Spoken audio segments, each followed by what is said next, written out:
Hello, everybody, and welcome to our Fiery Embers show on the Everyday Athlete Podcast Network. This live show is not one that is going to bring you the latest tips on how to increase your VO2 max, but it is probably going to make you laugh hard enough that you'll get a cardio workout and a core workout out of it. So make sure you stick around and hang out to learn more about our guests outside of the world of running, swimming, and cycling. Today, I'm going to be joined by Natasha Swartley, aka Thor, who has been on the cover of our magazine in the past and is a dear friend of the RTB communities. I am super excited to have her on the show and to get into a little bit of things that she has seen as one of the medical leads for the Destination Trail races and the 200s that you all know about. But before I bring her on, make sure you check out the Everyday Athlete Podcast Network on your favorite podcast platform. We have a variety of shows, which means we have something for everyone, from music and food to human interest stories of everyday athletes overcoming obstacles to reach their finish line. Be sure to subscribe, rate, review, and if you use Spotify, comment. It all helps us grow the show, get more guests like Natasha on, and really be able to bring you some of the amazing athletes that you may never hear of on other platforms. So without any further ado and any more rambling, stumbling, and bumbling over my own tongue, let's bring Natasha onto the show. My friend, how are you? You're already laughing. I love it. I mean, it's quite the intro.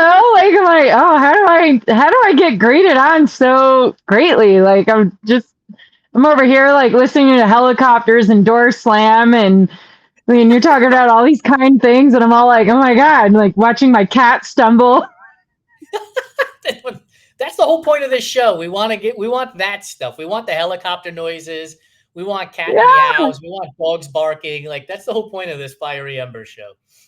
Yeah, well, I'm here for it. Maybe not dogs barking, but if my cat comes up, she might bite me. So we might get a live stream of that.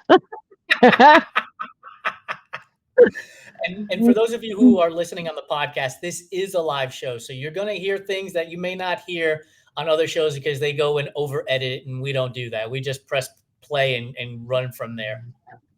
So one of the things I want to ask you first is because it came up in our exchange when we were figuring out date and time for this show was the best shit spot you've ever had.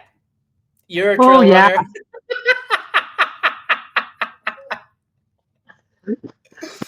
You're a trail runner, ultra runner. Look, we all have to go at some point during one of these events. The best shit spot you ever had is? I got to say, it wasn't even on a trail run. It was on a backpacking adventure along the Olympic coastline in Washington. I got to watch the sunset while shitting in a pile of rocks. I got to tell you, like, being an ultra runner takes you to some amazing places, or a hiker, through hiker. It takes you to some amazing places that you remember now for two reasons: beautiful views and the best place you've ever took a shit. Now there is a very close second. Let's hear it. Because during one of my races, we ended up there's a segment that takes you off trail and through the concrete jungle. And in a 100-mile race, when the butt puckers, you listen. And I was like, I can't hold this any longer. So I ended up taking a shit next to a church parking lot behind a bush on a main street, and legit have a holy shit.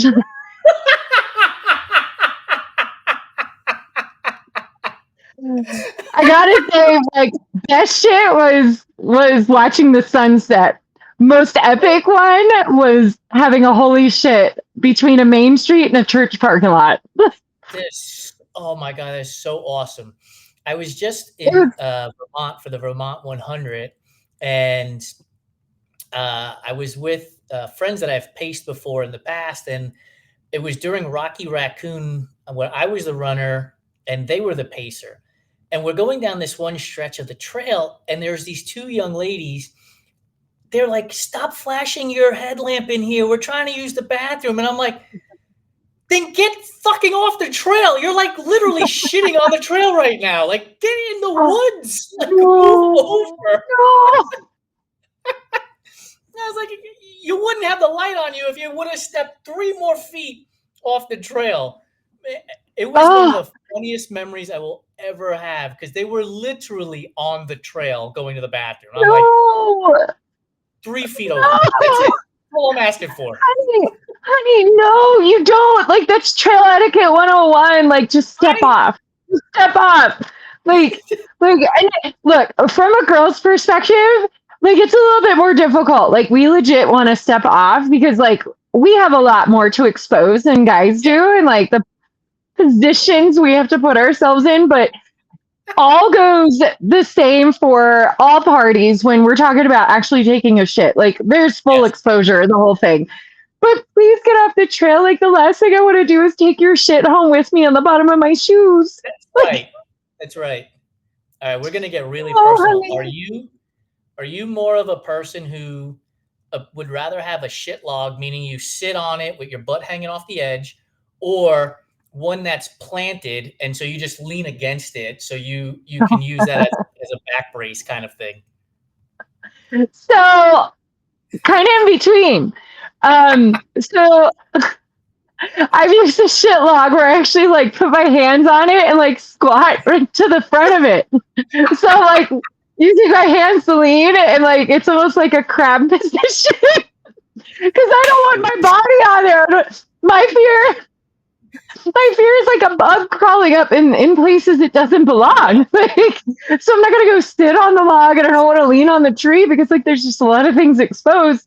Plus we're gonna get real personal. I have gotten I've squatted in the wrong bush once, and I got poison ivy. Oh no! So I do not. I find ways to hover. Oh man, I can't imagine that pain. It was dark, so I couldn't even tell like what. But either way, like everything was healed after going to the urgent care after like made full blossom. Not something I recommend. No, you know, it's crazy. In the last couple of weeks, I've been telling people like, I always thought I'd be like this big entrepreneur when I started this company, and you know, people would be like, "Oh, look at what he's doing and all this wonderful stuff." And I've realized that people are now tagging me in like their pictures of their Oreos and pictures of their crazy ass food finds at grocery stores. And now it's going to be crazy shit stories on whether or not they like poop logs or poop vertical trees. And I am here for it. More of that. I'm totally here for it because, like, look, there's strategy for everything, right? Like, maybe not leaning against the tree, but maybe holding on to the tree for dear life. Like, yes. I've seen those things. Or, like, the position where you're just hovering, like, using your hands to hold your weight up while you just hover. Like, you know, just everybody's got strategy, but maybe nobody has a strategy. So here we are sharing these experiences of teaching people how to poo in the wilderness. By the way, if you have a trough or the trowel is what it's called, you dig cat holes and then you just hover over a cat hole and you're solid. But always remember to cover your shit. Please cover your shit. Please. So I raced Cold Water Rumble in Phoenix a number of years ago, and there are no trees. There's just cacti, right? So you can't really get involved with that stuff. So I had to go so bad. I wound up falling into like a 3-point stance like a football player. So I had my hand on the ground, and then I just rocked back so that I finally was able to stabilize myself and was able to go. So there's another lesson for those of you when you're in the desert, you now have another option. Oh my God. Desert pees and poops are by far the worst. Like, especially as a girl, like, you know, we're always trying to find spots and like, there's no hiding out there. So it's one of those moments where you're just like, all right, like I'm going to go far enough off the trail where at least I can feel private and like somebody might, and we all know trail runners wear some of the brightest colors. So you just stand out like a sore thumb, but just, you know, just make sure one, you don't disturb the jumping choyas, and two, that you don't squat over the wrong cactus. So here's a crazy story. I lived in Phoenix and I raced Cocodona. So I've been through the desert and I've never gotten a jumping choya, but I moved to California and I got one. And let me tell you, those things fucking hurt. Like taking them out. Terrible. hurts. It's awful. Yeah. It's terrible. The first experience I had was when I was pacing Candace in her Arizona FKT, and Yeah. like it hit my foot, and I was like, oh, and you do the normal reaction, like you kick, and then next thing you know, it's on my hand, and I'm like shaking, and then next thing you know, it's stuck in my arm. I'm like, the fuck is this thing? And like she and this other dude just start laughing, like, oh, you got a jumping choi? I'm like, the fuck? I thought it was an animal up until now. Our show is live, and shout out to Minnie for joining us and laughing at our poop stories. If you got one, Minnie, drop it in the comments on Instagram. By the way, I watched Candace's film on the Trail Running Film Fest about her FKT attempt. It was really, really good. It was really good to watch. I enjoyed it a lot. I'm so glad you did. Like, it still brings a little tear to my eye. It's a very powerful and very powerfully emotional moment that that we had, and just like you really witnessed some honest to God true strength throughout the film. Like, her humor is hilarious. Like when she laid on the picnic table and she's like, oh wow, this is comfy. Yeah, this is good.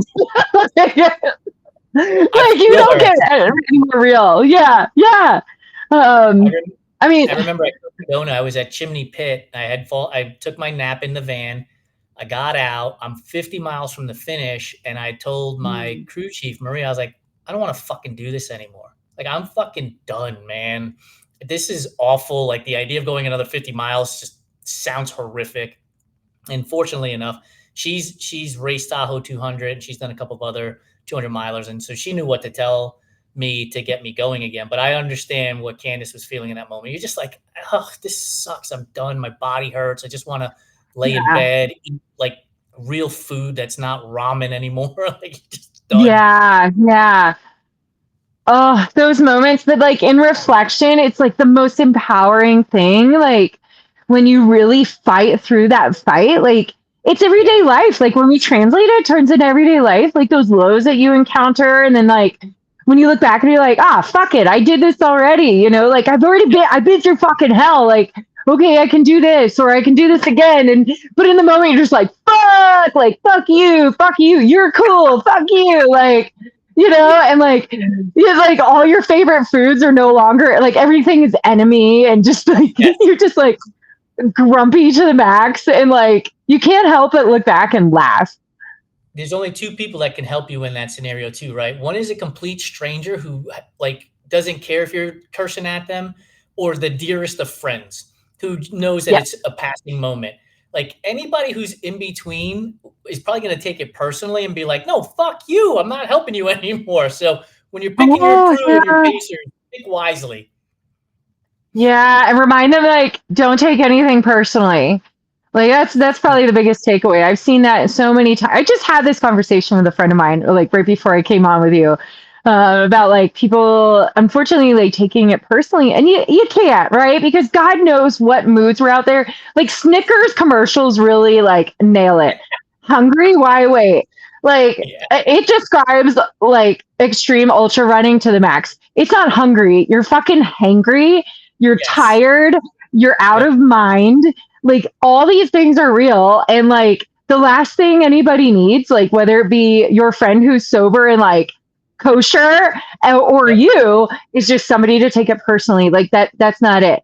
You're right. Like, a total stranger. Funny story, Bigfoot last year had the very thing happen where kid is coming through and he's just irate. Absolutely irate. And like, I cussed him out. I'm like, no, you're not fucking making a decision. You're not going to do shit until you eat and sleep. So he comes out, and then Wes Plate and I were sitting with him, and he went on to continue the race. And like, when he came back through the aid station, I cried. I was like, where am I? Like, oh, like, I was so happy to see him, but like, he put in such a hard fight. But like, we don't know this guy. Like, and his poor dad, like, is watching his kids suffer, and he's just like, I don't know what to do. I was like, make him work. Like, but we'll handle the rest. Like, we'll deal with the emotion. So like, Wes Plate and I were doing like a good guy versus bad guy. So like I put on mama mode and like Wes was putting on inspirational guy mode and like, dude, the kid fucking crushed it. Absolutely crushed it. And I admire all his tenacity to this day. I can only imagine the things that you have seen at these 200-mile races, because you're also at different locations for each of these 200-mile races. So people are going through various different scenarios. Like when you're at the finish line and you're seeing some of the people that you saw at mile 100, mile 150, like that's got to be just so uplifting to know that they made it, even though they look like complete and utter garbage when you saw them, right? I've seen through all phases a lot of times. Like I've seen some folks at their worst and like even halfway through at their best when they hit another wave. And like, oh my God, seeing them at the finish, like what a blessing. Like it's emotional for me because like I've cussed some of the guys and gals out. Like, fuck you. We're doing this. You're a fucking pussy. Like, quit your fucking bitching. You asked for this. Like, you know, putting them in their place. And then there's other times where I'm like, you've got this. Like, I'm so proud of you. And like trying to channel to the energy that they need while also like fixing their boo-boos or being like feeling like being a rock for them in their low moments. Like I'm not a counselor, I'm not anything licensed except an EMT, but like sitting there and just listening to them just kind of like lift off some weight from their emotions. And then like when they come through and seeing them rejoin with their family or their friends and their crew is there, just like it's an emotional wave for me as well. And like I hope to see them cross the finish. You know, it's the goal every time. Or if I can't make it, like, or if for some reason they choose to withdraw from the event, no doubt that whatever ends up happening, I'm super proud and like my emotions are riding the wave with them because it's like you're doing something absolutely fucking incredible, like 200 miles. Like 100 miles, 50 miles, like it's all absolutely incredible. Like you're pushing your body, but you're taking on something just absolutely so much more deeper and more intimate with yourself. And I'm just so proud of everybody. That's so awesome. You've seen and been around so many different aid stations. One of the shows we have is Food Fight Friday. So I want to know best food you've ever had at an aid station. Ooh, can I say 2? Yes. You could say 12. Okay. Oh, good. All right. So my favorite, all-time favorite for savory, because I love sweet and savory. So we're going to go savory, is pickle, cheese, and mustard quesadilla. Maybe add in an egg, but pickle, cheese, and mustard quesadilla. It's a burger without a burger. It's delicious. When it comes to sweet, oh yeah. Have you made that at home? When you're not running, just normally you eat that? Yes, it's so good.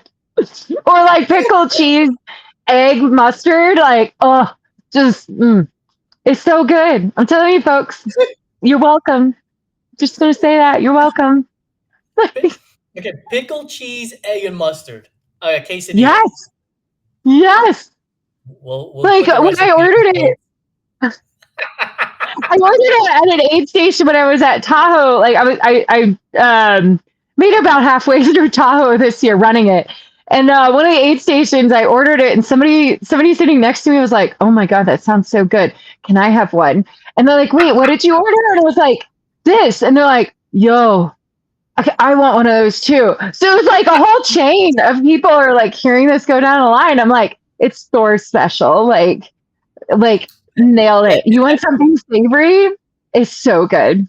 The Thor special, folks, a quesadilla that has pickles, cheese, and eggs in it. Mustard.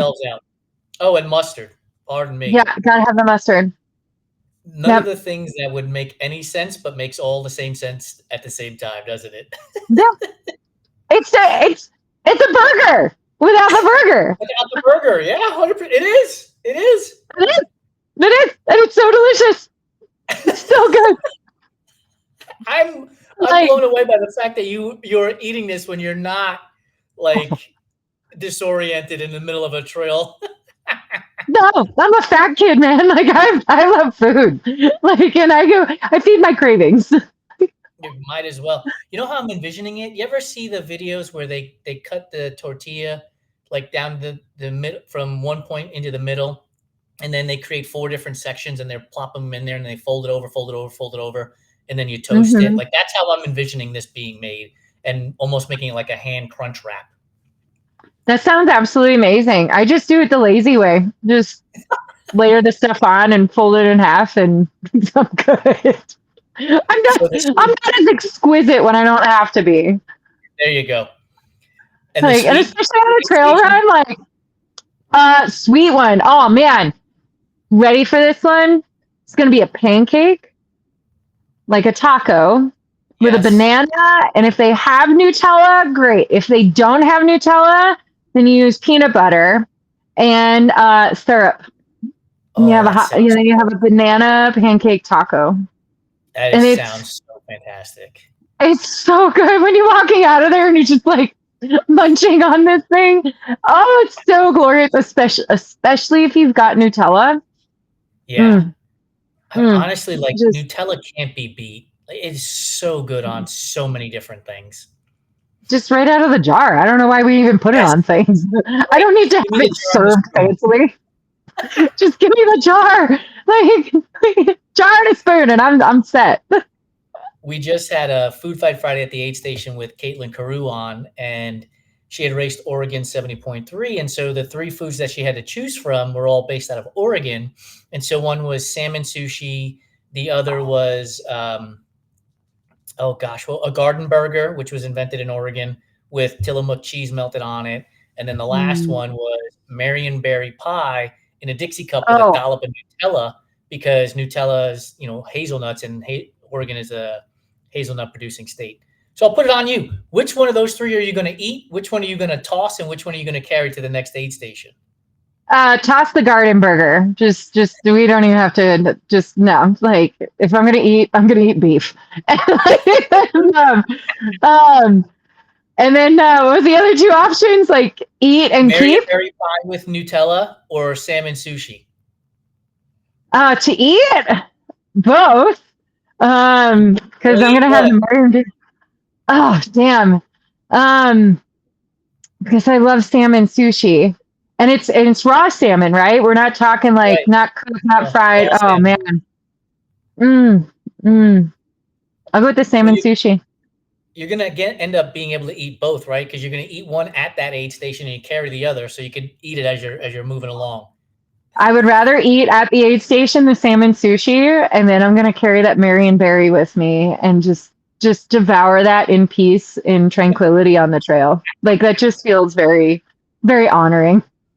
Are you a wasabi fan? Are you going heavy wasabi on the salmon sushi? Absolutely. I'm Uh, gonna wake up my sinuses, especially like races like Tahoe where you really want to open everything up. That's the way to do it. that might be a new Just do trick. wasabi. It Yes, might be. that might be a It new might trick for be. some athletes. Get some wasabi What at is the the aid station. show? CKY2K. Um, oh god, the guys that they were out of Philly area. I should know their names, but Bam Margera. So they did, and the Steve-O guy, and he snorted wasabi. Oh, no way. Oh, But can you imagine the wake up call that your sinuses would get? Like it's the that might only be the thing I would Tahoe trick, folks. imagine. So I Oh, it actually burns. saw Johnny Knoxville in West Hollywood like 2 or 3 months ago. Speaking of Bam Whoa. Margera and Steve-O, yeah, he's walking his dog with his wife at one of the parks that we were at. Yeah, crazy. Oh, that's so awesome. I love that. I mean, we live in West Hollywood, so you never know who you're going to see. We saw Pauly Shore at the diner one day, just hanging out, just eating. Yeah, it was wild. I was like, holy shit, that's Pauly Shore. I remember like Steven Tyler PJs. Like I love Polly Shore. Like, oh my god, I love that so much. Oh, how exciting. We've seen Sam Oh my Elliott god. in Malibu. We've seen Sam Elliott twice out in Malibu. We've seen Jet Whoa. Tila. Yeah, like you just like these people are like everyday humans. They're just walking down the street, like, and nobody's Yeah. bothering them. It's pretty neat. All right. Well, it's funny We because have about, oh, sorry, go go ahead. ahead. Well, it's in similar fashion, like you live in Hollywood. I feel like I live in the Hollywood of some athletes because like Yeah. Zach Miller lives right up the street, Yeah. like right up the street from me, and Hannah Allgood and I go to the same gym, and Pete McKismo lives right here, and I'm just like, oh wow, like like they're just casually out serving donuts out of a bus. I love it. I love it. Zach is one of my favorite athletes because of the fact that um, he races like his hair is on fire, and I don't want to say doesn't care because he obviously cares, but if he blows up in a race, he blows up in a race. Like he goes for broke. And I remember watching the documentary that Billy Yang did on him years ago, and I was like, if here's a guy whose livelihood is trying to get sponsorships and deals and all these things, and he's like, well, fuck it, if I don't finish the race and I DNF, at least I know I went as hard as I could until that point. Why are we as like everyday athletes so worried about DNFing, right? Like our Mm, income isn't predicated on whether or not you finish a particular race. For most of us it isn't anyway. So just go for yeah. broke, man. Just go out there and run. I just love that documentary that Billy Yang did on Zach years ago, and I encourage more of us everyday athletes to watch that and take that mindset into these events. It's amazing. And there's nothing wrong with DNFing. It's nothing like I call it done, not finished. Like I'm Right. done. Like and Yes. I've DNF'd. Like so what? Like you give it Right. your all, and you know at the end of the day, like my livelihood is not predicted or judged or determined. And if somebody's going to judge me on whether or not I finish a race, I don't want that person around. That's right. Like no, That's right. I'm doing this for fun. Like, and so are the paid athletes. Like, let's be honest, not every race is going to go. We're humans. Not every Right. race is going to go as planned. We cannot predict how our body's going to respond to environmental things that go on out of our control. We can train and train and train and train and train, but Mother Nature is always going to humble us. And at the end of the day, like I'm a big believer in not going for redemption. When you are DNFing, you are done with the event at whatever extent you're done. That's a humble saying of saying, like, great, I'm done for this moment. I'm going to come back. I'm going to go back and do what I finished or start what or finish what I started. Yeah. And then, but do it with humility, like understanding that, like, great, these things are not easy. And even the most elite level athletes are going through hell out there just as much as the back of the Packers. But to be honest with you, I think the back of the Packers are the strongest athletes by far out there. They're going through everything tenfold. So hats off to every single person when you give it your all. And even if it pans out, dude, chill. You're not judged. You are a saint in every one of our eyes. Towing the line is the hardest thing to do. I just had a conversation with another athlete, and I had mentioned that I've finished a few hundred milers in under 20 hours. And when, the cutoff is 30 or 32 hours, I'm leaving the next morning. I've showered, I've slept, I've eaten 2 meals, maybe 3 by that point. And some of these athletes are still out there trying to beat Mm-hmm. that 30 or 32-hour clock. Like, that is super impressive to me. It's like look, I finished in 19 hours, whatever minutes, and yay me. But I look at those athletes and I'm in awe because mentally, I don't know that I could keep going to that 30 to 32-hour mark, and they're out there doing it. So Mm-hmm. I'm with you. I think those athletes are superb in what they're doing in getting around that course. And look, some days the 20-hour athlete might take 30 hours because Mm-hmm. things didn't go well. It's just Yep. part of it. And as long as you can say, I'm doing the best that I can, I think you're winning at this all the time. Absolutely. Absolutely. Dude, it's just hats off. Hats Yes. off. Heart to you Yep. because they truly are the most impressive folks out there. All right. Last question for you before I let you go. So we have a show called What's in Your Earbuds, and we always talk about walk-up songs. So at your next trail event, let's pretend like every athlete gets introduced and they get to walk up to the start line with their song of their choice. What song is playing as Thor walks up to the start line of her next event? Ah, it's how legends are made. It is just, it's such a good song. It hits. It hits every time. And now the counter. You're about to come down the finisher chute. What song do you want playing as you come down the finisher chute? Is it different?